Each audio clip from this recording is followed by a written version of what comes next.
क्या कोई ऐसी हदीस है जहां नबी पाक सल्लल्लाहु अलैहि वसल्लम ने किसी को तावीज़ दिए हों? यानी ये जो तावीज़ आप ये नंबरों वाले या कागज पे लिख के इस तरह का देना तो साबित नहीं है। नबी इस्लाम ने पूरी उम्मत को तावीज़ दे दी है ना जी। आखिरी 3 सूरतें अल मुअव्विज़ात, 3 पनाह देने वाली सूरतें।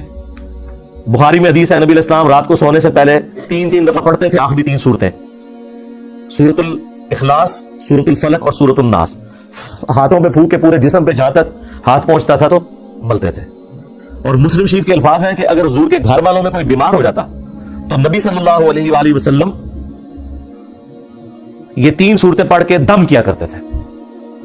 और अबू दाऊद तिरमिज़ी में मौजूद है कि नबी इस्लाम ने फरमाया जो कोई सुबह के वक्त 3 दफा ये 3 सूरतें पढ़ दे तो उससे पूरा दिन हर चीज से कफायत कर जाएंगी, और जो शाम के वक्त पढ़ ले सुबह तक हर चीज से कफायत कर जाएंगी।